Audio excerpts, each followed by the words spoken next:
Hey there, it's Anna. Today, little baby girl and I are inside spending a little time by the Christmas tree, and I thought I would talk about some seeds.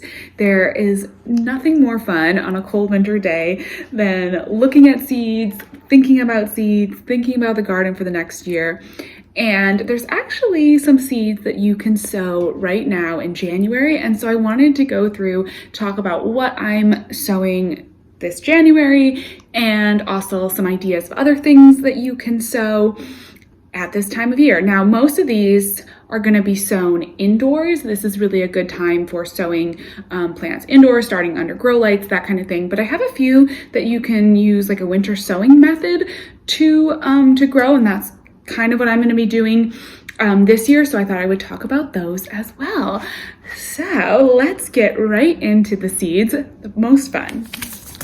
So the first category that we're going to start with are cool weather flowers. These are great things that you can get started now. They take a little while, I find, to kind of get going. And then I'm actually going to plan to plant them out before my last frost. I have pansies, violas, cool weather flowers like that blooming in the garden right now as we speak. So these will have no issue with the cooler temperatures if I plant them out before the last frost. So I'm starting them in the beginning of January. In about 8 weeks, that will be the beginning of March, which is a month to 6 weeks from my last frost date. My last frost is usually beginning of April or maybe even mid-April. But as I said, the pansies and violas will have no issue with a little bit of cool temperatures. So that should put them right in a really nice point to plant them out. And I have a couple other cool weather things in here too. So let me go through. First, I have a couple pansies. So these really beautiful coronation gold. I just wanted to have like some of that bright yellow. I think this is such a pretty color in the spring. And you know, I do plant some of these in the fall, but I didn't pick up any yellow pansies this fall. I kind of was in more of those like deeper orangey tones. So I thought to add a little bit of yellow and kind of like spring pop, I would start some of these. I also found these really cool like mix of colors. So this is Brush Strokes Viola. So this is actually a viola, it looks like, and not technically a pansy. But pansies and violas are kind of similar, as you can see. Violas tend to be smaller, they tend to be a little bit more cold hardy, and I find that they tend to bloom a little bit more prolifically. Pansies have those big flowers. For me, they tend to be slightly more heat tolerant. They don't bloom quite as much in the winter, but they still winter over perfectly fine for me here in Zone 7. So these are really beautiful, and I'm kind of into these sort of antique-y tones this year. I want my garden to have a little bit of like a romantic antique kind of vibe, so I wanted to get some of that started with these Brush Strokes violas. And then another viola that I got was this Arkwright Ruby, just to have like a really beautiful kind of red, similar in that antique sort of vibe. I'm interested in some of those like reds and apricots and kind of black flowers. So I thought this would be really beautiful as well, and just, yeah, kind of fun. I got another viola just to have in a few extra places, the classic Johnny Jump Up. I think this is like, I don't know, for me this was my intro. This is May Day. My intro viola, this is what started my viola love. Like I remember these as a kid, getting these in the spring as a child, and just thinking they were so fun and so cute and classic. So I'm gonna do a few Johnny Jump Ups as well. And they work for spring and fall. They're just fun little cool weather flowers. And then a pansy here. This is the Historic Florist Mix. And again, those like kind of, you know, apricot-y, antique colors, just really pretty purples and yellows, and I think it'll be really fun. And I just want to add these like into little containers, into pockets of the garden. They're not going to last into the warmer months of the year, but they will be fun for the spring. And if I get them going now, they should be blooming and everything just fine for me by springtime. Now, a couple things that are going to go into warmer temperatures that I can get started now are apple blossom snapdragons. again, with the apricot color theme, you can kind of see where I'm going with this. Snapdragons take a while to get going. They do last better into the heat for me than like the violas and pansies. So they're kind of fun to get started and they'll keep going, but they're a little bit cold hardy too. So I should be able to plant them out even while it's still a little bit cooler. But yeah, just really beautiful. And they just are like the cutest, tiniest little seedlings. Definitely one that you want to get started early. This says 8 to 10 weeks before the last frost, but I want nice big plants. I plan to move them out into my unheated greenhouse where they'll have a little bit of coverage and protection to grow the last few like weeks and days until my final frost, and then I'll plant them out. So that's sort of the plan with the snapdragons. I'm only doing just the apricot ones this year because by midsummer, it usually gets a little bit too hot for snapdragons where I live. And so they're not like a full season one typically for me, but I'm gonna try to grow them in a bit of part shade and see if I can still get them to flower, but have it be cool enough. And then maybe they'll last all the way into the fall garden, because it would be nice to have snapdragons in the fall garden as well. I'm also gonna grow some eucalyptus. This is just kind of like that classic silver dollar eucalyptus. Eucalyptus is so fun to grow. It's not too hard. I've gotten seeds from Park Seed and they've germinated beautifully. I've never had an issue growing eucalyptus. I know it can be hard for some people. They say the days to germination is 21 to 30 days. Mine have always popped up really quickly and just grown really beautifully. So give it a try if you can get your hands on some eucalyptus seeds. But these I want to put in containers. I want to have just like that pretty kind of gray blue foliage coming out of my containers. I think that would be beautiful. And again, kind of like that romantic color scheme. So I'm excited. And then the last sort of cool weather crop that is a total experiment for me, cool weather flower, I should say, are ranunculus. Now, usually you get corms to grow ranunculus, but I found these seeds for ranunculus, so I'm going to give them a try and just sort of see what happens. I don't know what's going to go with that, but I think it'd be really fun to have ranunculus, and I'm going to get them started now inside and just see what happens with them. Hopefully they grow. So the next kind of genre of seeds, which I'm actually not going to be starting any this January because I have a decent amount of things growing in the garden right now, and I may do a little bit of seed starting next month, maybe in the unheated greenhouse.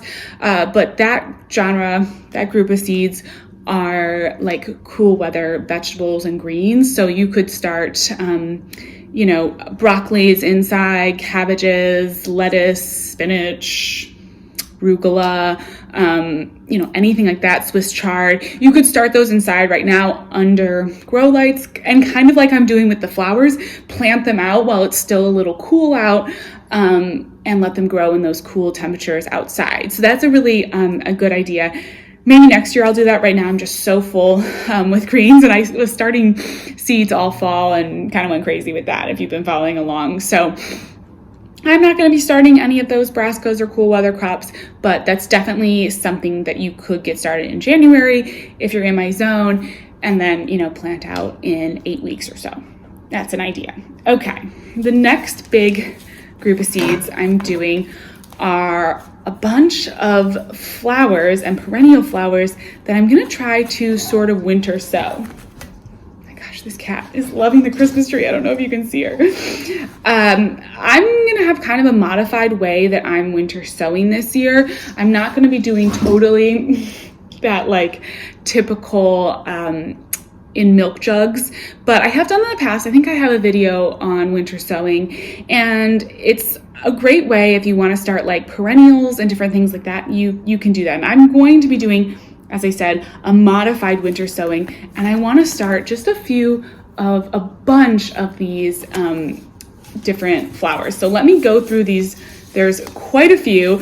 I had fun seed shopping and I kind of went crazy, and so I'm probably just going to do like 1 or 2 plants of each of these, but here we go. So Prairie Sun Rudbeckia. This is a really, really pretty, like black-eyed Susan. I tried to get some of this started last summer and had some issues with some of those seedlings. I did start a bunch of perennials last summer, and I have a bunch of them growing right now, but the prairie sun didn't make it. So I'm going to start this one again, as well as the Sahara, which is another really like deep, beautiful colored rudbeckia, just a really lovely flower. And so you could definitely start these inside. They would grow faster probably if you started them inside under grow lights. But I think that I'm just gonna have them, don't have much space inside for growing seeds, so I think I'm gonna have them get going outdoors, and that's the benefit of kind of a winter sowing, is that you don't take up any space inside your house. With some seedlings, you can get them started out and they kind of just wake up on their own when the temperatures warm up. So we'll do the Sahara out there. I'm also going to grow some bachelor buttons, and I found these really pretty black bachelor buttons. Like, how beautiful and interesting is that? And I have seen other people have really good luck with starting bachelor buttons in a winter sowing kind of method. So I'm really kind of curious how this will do, but I think I'm very hopeful. I think it's going to do well. And one of the things that you can look for on a seed packet when you're trying to decide if you want to winter sow it or not, one, if it's a perennial flower like this would drop its, seeds, and they would come up in the spring. Like, this could self-seed itself. But some of them will say on their seed packets to start, as soon as the soil is workable in the spring, or, 3 weeks before your last frost. I have a few different seed packets in here that say that. And so that's a really good thing to look for. If you see that on a seed packet, like as soon as the soil is workable in the spring, it's a great candidate for winter sowing or some method like that. Another black-eyed Susan is this really pretty Cherokee Sunset. I'm loving these like rich kind of apricot, autumnal, oranges, apricots, reds, browns, blacks like colors. And so I want to have a lot of that in the garden. I thought I'd start 1 or 2 of these. Let's see. Yeah, it says to sow outside 2 to 4 weeks before your average last frost date. So perfect candidate for winter sowing. It is more than 2 or 4 weeks before my last frost, but I'm going to have conditions so that hopefully it can do okay, even though we have a bit more winter weather ahead. So yeah, stay tuned for my kind of winter sowing video, but excited. That's going to be really, really pretty. Then I got some sea holly, and I don't know how I'm going to fit all these perennials. That's why I'm saying like I'm only going to grow like 1 or 2, and I want to stick them in really choice like containers or places in the garden so that I can enjoy the blooms. I'm not going to have huge drifts of these, unfortunately, because I just don't have space. My garden is so small. But I did get some sea holly because every year I've looked at this and it's so pretty. It's like just so romantic. This is one that they say you should sow in fall or late winter. So another perfect winter sowing kind of plant. Beautiful. Mexican hats, cone flowers. If you haven't seen these are really, really cute and really fun. So I'm going to try to get those going. Then Joe Pieweed. This is a kind of seed that needs cold stratification. So it needs to have a period of cold temperatures for the seed to be able to germinate and wake up and grow. And so I'm going to get this planted outdoors in the winter sowing kind of method, and that'll be perfect for the Joe Pieweed. Then I got a whole bunch of milkweeds. I don't know what came over me. I just started buying milkweed and then I couldn't stop. So let's go through all the milkweeds that I have. One is a red butterfly milkweed. Milkweed is just really pretty. I love the reddy orange kind of tropical milkweeds. I just think they're really beautiful. So I got some of these. And then I got Soulmate, which is supposed to be vanilla scented, and that the pollinators really love this. I did have monarchs in my garden for the first time this year, and I saw several of them create their chrysalises and hatch and everything in the garden. It was so rewarding. So that's part of why I got all this milkweed, because I wanted to make sure I have homes for it. And this one seemed really, really cool and really just kind of pretty. And then I also got a showy milkweed, which is another kind of just classic looking milkweed. I'm not, don't think there's whole bunch of difference between that. But I also got some common milkweed as well, and we'll see. I have had such a hard time growing milkweed. Every time I've tried to start it indoors, I've had terrible luck with it. So we'll see if this kind of winter sowing-ish method, see if we can get it going. If I could get some milkweed growing, I would be really happy because I have had such a hard time with it. Then another kind of fun, just like meadow plant, I got some money plant, and this one is actually a biennial, so it's not going to bloom this year, so I have to find a spot where it can hang out and then grow again next year. But it creates those really pretty seed pods, and it's just really whimsical kind of cottage garden-y plant. The variety of this one is Honesty, and yeah, perfect for dried bouquets. Just a really fun one. Then let's see, I have a little bit of feverfew. This is another one where it says sow outside 4 to 6 weeks before your average last frost. So winter sowing time. We're about 12 weeks out from our last frost right now, but that's no problem. And yeah, I'm going to get these started, kind of that winter sowing method. One of my favorite Rudbeckias, really beautiful, big headed flowers, just a gorgeous one. I'm going to start a couple of those, and then I may also do some strawberries, and yeah, we'll see. These are another one that it's good to have like cold stratify a little bit, let the seeds get a little bit cold. So I'm still debating whether or not I want to have this grow outside or if I want to start them indoors. They take a little while to get going. I may start them indoors under the grow lights with the flowers. I'm not quite sure yet with that. There are some other annual flowers I'm just thinking now that do like to get started like 12 weeks before your last frost or so. So it is really important to check your seed packets. I am not starting any of those kinds of annuals yet. One of my strategies for this year, because I have limited space, is to start all of those kind of things a little bit on the later side. Like even my tomatoes, I'm going to start probably about 2 weeks later than I normally do, so that they just don't get quite as big and I'm not dealing with quite as big of seedlings in the house. I find that usually like the last couple weeks I don't have room indoors for them anymore. Everything's getting too big. I'm like putting it outside and bringing it in and putting it outside and bringing it in. And so this year I'm going to try to be patient, wait to start things, start everything a little bit later, and then hopefully avoid that like really awkward in and out dance at the beginning of the season. Once everything warms up, I know that all these plants are just going to take off. So I'm not really worried about actually being behind. They may even do better if I start them a little later, because as soon as I plant them out, they won't be stressed. Everything will be beautiful and warm and like good temperatures.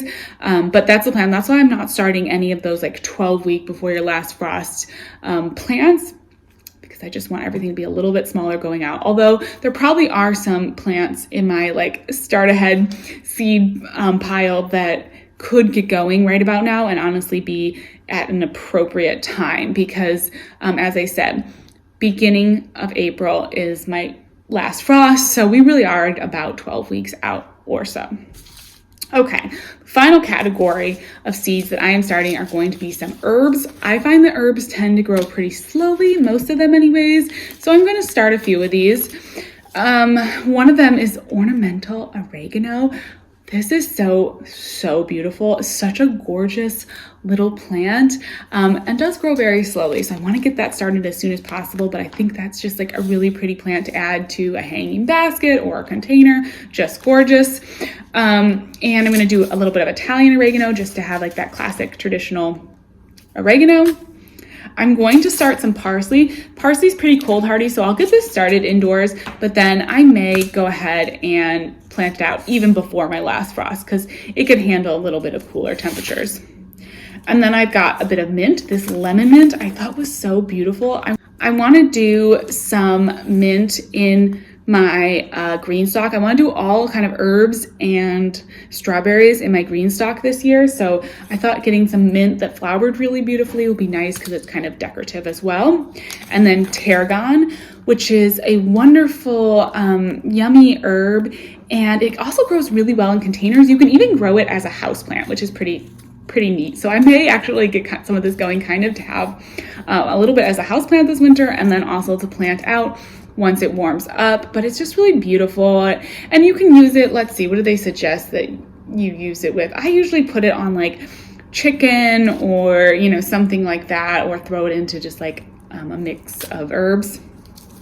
Summer savory, another really delicious and kind of fun herb that blooms really beautifully as well. So this is going to grow in the green stock, and I want to get this started early. I have winter savory growing outside right now, which kind of has a similar sort of flavor, I guess, to oregano. It's a little bit maybe milder, like more floral than oregano, if that makes sense, but it's really delicious. And summer savory is kind of like that too. So I'm gonna start some of that. And then, oh, some more eucalyptus. I have here some baby blue. So I have the silver dollar and the baby blue. I've grown this, you can see, for years and really, really love the baby blue eucalyptus. So I am going to get this started as well. I think that is all the seeds that I'm starting in January. It's quite a lot now as I'm going through it. I have, what did I have here? Oh, a random packet of amaranth that does not need to get started right now. I've got to go put that in a different seed container. That's 4 to 6 weeks before your last frost. So I am not starting any of those flowers, anything like that. Usually I do kind of jump the gun a little bit and start things too early. And I'm trying really hard not to do that this year. But there's still so much fun things to grow. And it's so exciting to be at the beginning of January because I feel like garden season is starting. We're here, we made it, it's starting. So excited. So anyways, thank you so much for watching. If you made it all the way to the end of this video, thank you for hanging out with me. I hope you're having a wonderful day, maybe getting out in your garden or maybe staying inside and looking at some seeds. I'll talk to you in the next video. Bye-bye.